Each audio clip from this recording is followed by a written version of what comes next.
entrando então na terceira semana de Quaresma. Quem não começou a sentir o peso dos exercícios espirituais, bem, já sabe, né? Nem vou continuar. No primeiro domingo, então, Jesus disse que a gente precisa se converter e crer no Evangelho. Semana passada o Pai dizia que a gente tem que ouvir o que Jesus está dizendo. E hoje o Senhor nos dá uma aula de como a gente precisa tomar decisões firmes de vez em quando em relação à nossa vida. Era preciso ter no templo animais para o sacrifício e cambista para trocar o dinheiro impuro, o dinheiro que tinha a marca do imperador, por um dinheiro puro do templo, que obviamente valia mais, né? Mas, como se vê, abusavam disso. Virou bagunça, gritaria, sujeira, roubo. Como rezar, como celebrar assim? O nosso corpo é templo do Espírito Santo, nossa alma, nosso coração. O que eu tenho carregado nele? Eu tenho algum vendilhão que precisa ser expulso? Alguma limpeza? Alguma sujeira que eu preciso limpar?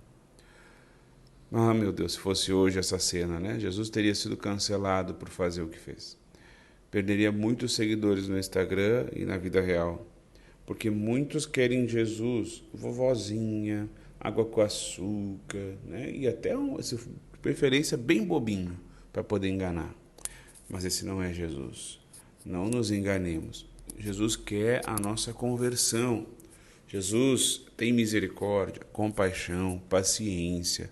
Ele nos ama como a gente não merece e nos levanta quantas vezes for preciso. Não é para quem peca e se levanta, se confessa, assim quando que possível, né, que Jesus se dirige a sua ira, esse chicote. Mas para os que acham que não pecam, os que não, né, não pedem perdão, os que não têm zelo com a fé, os que querem viver uma fé inventada por si mesmos, e aqueles que já desistiram de lutar e estão agarrados no pecado mesmo. Que a gente não caia lá. E aliás, falando em zelo, um parêntese rapidinho. Um bom exame de consciência pode ajudar aí sobre o zelo pela casa de Deus. Tu ajuda a manter tua paróquia? É dizimista? Ajuda a limpar a igreja?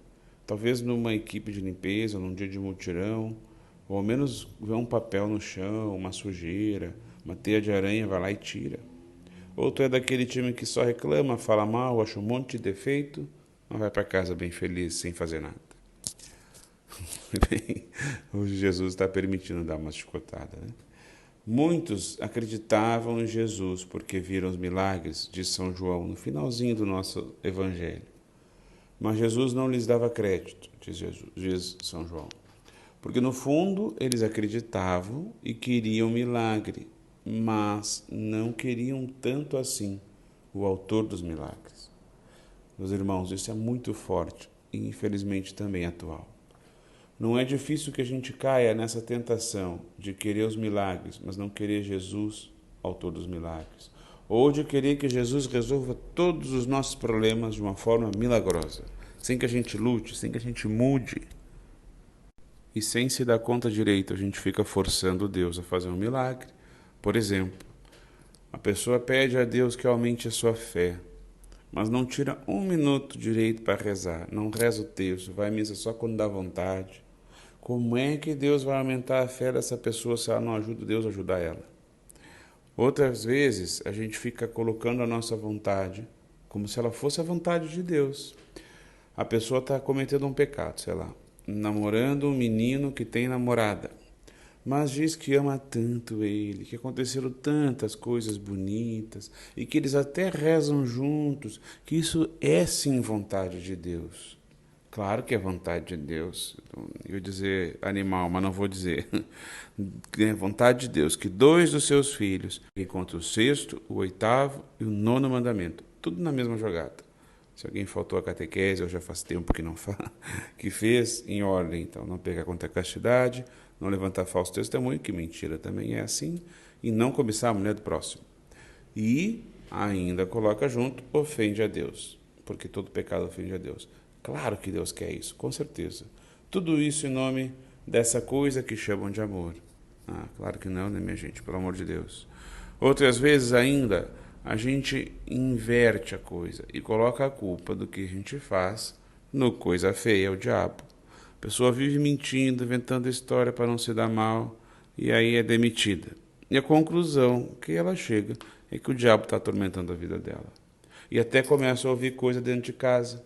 E aí, para piorar a situação, chama o padre para dar uma benção. Mas na dúvida, chama o pai de santo também. E larga aquela sentença que chega a doer no ouvido, né? Se não faz mal, bem, mal também não faz. Pelo amor de Deus. Um bom critério para saber se a gente está fazendo bem as coisas é tentar responder em cada situação essa pergunta. Como eu estou amando a Deus sobre todas as coisas e ao próximo como a mim mesmo nessa situação? Nos meus negócios, nos meus relacionamentos, nos lazeres, no trabalho. Está fazendo as coisas como Deus faria? Bom, São Paulo, na segunda leitura, ele fala que os judeus ficam escandalizados com a nossa fé e os pagãos acham que é loucura. O que São Paulo pensaria de nós hoje, que tantas vezes nos escandalizamos e achamos que é loucura o que a igreja ensina? Uma das coisas mais difíceis hoje em dia é convencer os católicos a obedecer a Deus, a ter o Senhor, os seus ensinamentos, como o critério de escolha da sua vida. E não o tal canal de TV, o youtuber, fulano de tal, sei lá eu. Ou o que normalmente mais impera, eu e o seu famoso. E esse sim é escandaloso e insensato. Mas é que eu acho que... Jesus diz um negócio, eu digo, mas é que eu acho que, né? Está na hora de a gente começar a acreditar em Deus e dizer para Ele, Senhor, olha, eu não consegui ainda entender o que Tu ensina sobre isso ou sobre aquilo, mas eu sei que se Tu diz que é, então é, vou fazer, Senhor, a Tua vontade, seguir o Teu ensinamento, o ensinamento da igreja, que é o Teu corpo. E Quaresma, e olha, de vez em quando, seguindo Jesus, a gente também vai encontrar a cruz. Mas nós temos esse Deus que se declara para nós de tempos em tempos, e hoje faz de novo. Eu sou o Senhor teu Deus, que te fez sair da casa da escravidão. Eu te dei o meu Filho amado. Ele nos quer livres e felizes aqui e lá no céu. E nos ama. Como diz nosso padroeiro, o que amaremos se não amamos o amor? Segue o Vianney. Coisa estranha, encontrei muita gente arrependida de não ter amado a Deus, mas nunca encontrei pessoa alguma triste e arrependida de amá-lo. Que Nossa Senhora nos ajude, que Deus nos abençoe. Amém.